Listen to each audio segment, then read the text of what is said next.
Hola, humano. Bienvenido a un vídeo debate de Marginal Media. La preguntas a debatir hoy son: ¿estamos asistiendo al comienzo de una Segunda Guerra Fría, sí o no? Y si ese fuese el caso, ¿cuáles serían las consecuencias de esta? Como siempre, te invito a responder estas preguntas y debatir con otros con respeto.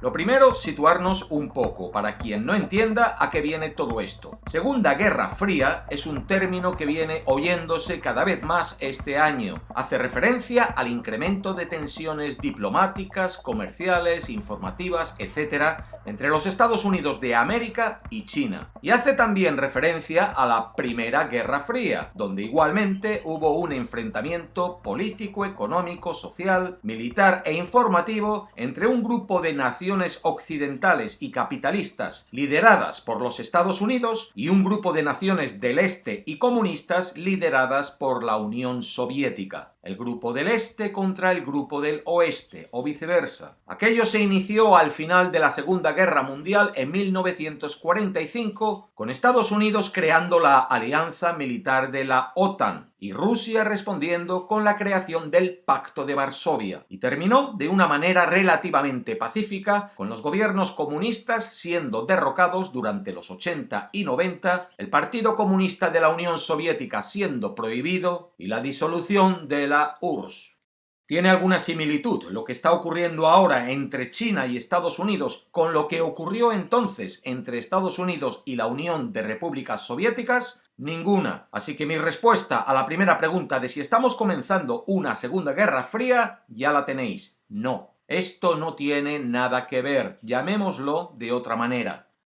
Asumiendo que si los titulares de los periódicos están usando el término por hacer referencia a un progresivo distanciamiento entre las dos potencias y la creciente sensación de peligro porque ambas pudiesen enzarzarse en un conflicto militar, ¿podríamos hablar entonces de una Segunda Guerra Fría? Pues yo sigo con lo mismo. No, no hay Segunda Guerra Fría. ¿Por qué? Porque la Primera Guerra Fría surgió de dos potencias vencedoras tras un conflicto mundial viendo el mundo de muy diferente manera, con convicciones ideológicas muy distintas y ejerciendo influencia sobre grandes áreas geográficas muy apartadas la una de la otra. Lo que estamos viendo este año entre Estados Unidos y China solo es la estrategia del presidente de los Estados Unidos de América para intentar ganar una elección dentro de poco más de 2 meses que hoy por hoy parece escurrírsele entre los dedos. Tan pronto como en noviembre tengamos otro presidente estadounidense, esto va a volver a la normalidad. A partir de noviembre regresará la pauta de volver a incomodar lo menos posible al gigante chino. Ya explicamos esta situación en el vídeo Trump y el coronavirus. Trump, a finales de enero, alababa la manera que China y su amigo el presidente Xi luchaban contra esta pandemia y la transparencia con la que lo hacían, porque él había firmado un principio de acuerdo comercial con China y basaba su reelección en resultados económicos. Ahora que la economía se hunde debido a COVID-19, ha buscado otro recurso sobre el que cimentar su campaña electoral, y ese es el racismo hacia China. El intentar afirmar la autoridad moral de las libertades de Occidente contra los abusos del autoritarismo chino. Y ahora Trump no para de hablar de lo que cuando hacía sus acuerdos con China callaba: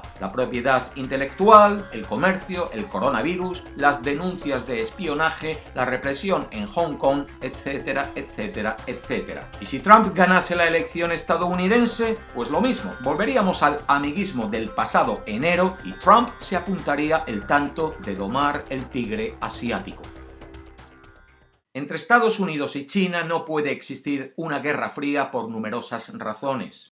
La Guerra Fría original fue definida por la oposición entre la OTAN y los miembros del Pacto de Varsovia. Entonces había poca actividad económica entre los dos bloques, y los países no alineados en regiones estratégicas eran relativamente pocos y distantes entre sí. Hoy en día, las naciones de todo el mundo tienen fuertes lazos de seguridad y económicos con los Estados Unidos y China. A diferencia de la Unión Soviética del siglo pasado, la China de hoy está profundamente integrada en la economía global.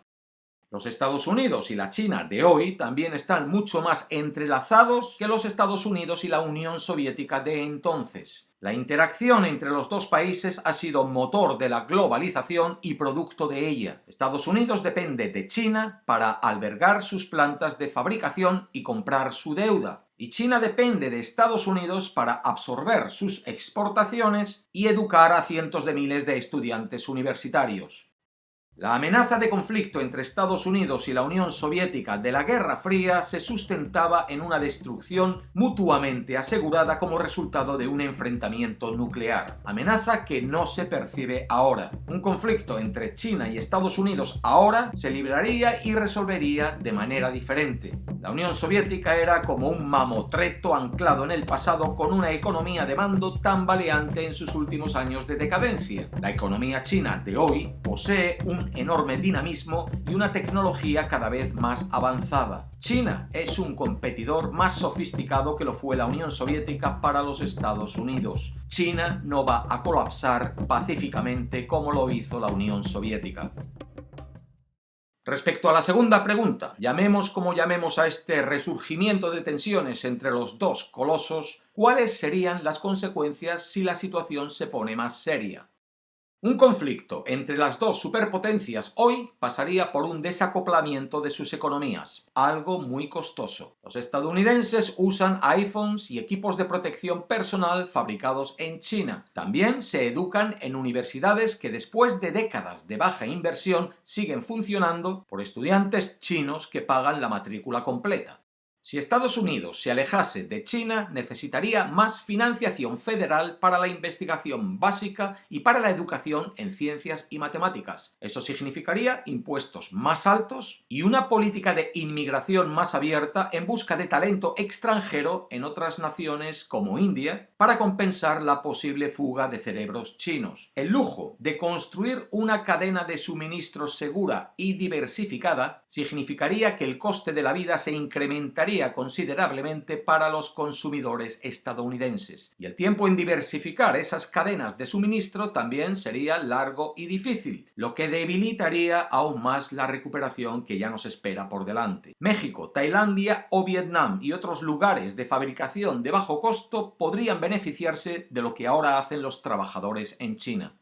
Si hubiese un conflicto militar, este podría darse en las aguas en disputa del mar del sur de China, donde los buques de guerra estadounidenses y chinos se encuentran con regularidad a distancias peligrosamente cercanas. Ninguna de ambas potencias pinta nada allí, pero China lleva tiempo creando islas artificiales para posesionarse de aguas internacionales y Estados Unidos siempre necesita lugares para sus prácticas militares conjuntas con países con los que desea reforzar sus alianzas militares. En estas aguas siempre podría darse un incidente, provocación, malentendido, que ocupase las portadas de los noticieros inmediatamente e hiciese que los pequeños inversores de todo el planeta nos acostásemos esa noche rezando para que nuestros ahorros no se hundieran en ese mar de China por culpa de un misil que se le escapó a alguien. ¿Quién ganaría ese conflicto militar si se diese? China. La Marina de los Estados Unidos se ha degradado, debilitada por la corrupción y la incompetencia, mientras que la Marina de China ha crecido un 55% en los últimos 15 años. Estados Unidos presentaría el incidente como una victoria, simplemente argumentando que ocurrió en un atolón en el mar del sur de China, lejos de sus costas y cerca de sus enemigos.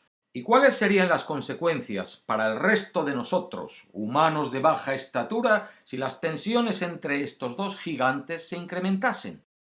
Mayormente perderíamos. Ni yo podría traerte estos vídeos, ni tú podrías soñar con emigrar más lejos que al país vecino. La globalización, el mundo de comercio, servicios y oportunidades, tal como ahora mismo se nos presenta, depende tanto de estos dos países como estos países dependen del otro. Si esa conexión entre ellos se fuese a pique, algunas migajas podrían surgir aquí o allá para un país u otro aprovecharlas. Pero la primera impresión para todos va a ser un sopapo tan grande como pisar un ring de boxeo por primera vez y que te dejen KO en 10 segundos.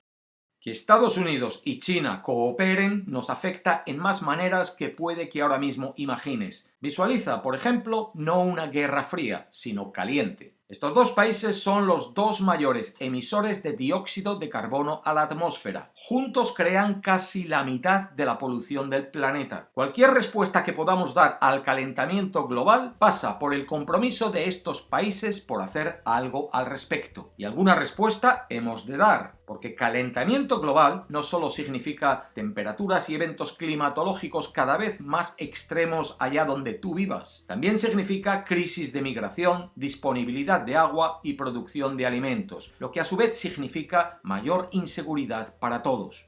Y hoy por hoy la respuesta a esto la tiene China. China es el mayor productor, exportador e instalador mundial de paneles solares, turbinas eólicas y baterías y vehículos eléctricos, así como el mayor inversor mundial en investigación y desarrollo de energías renovables. Si la solución al problema del calentamiento global pasa por desplegar tanta energía limpia como podamos lo más rápido posible, restringir el acceso a los mercados chinos sería contraproducente para todos. Teniendo una guerra caliente pendiente que todos estamos perdiendo, no podemos permitirnos guerra fría alguna. Con una China autoritaria ya nos hemos acostumbrado a vivir. Lo que no podemos es vivir en un planeta inhabitable. Hasta la próxima. La paz.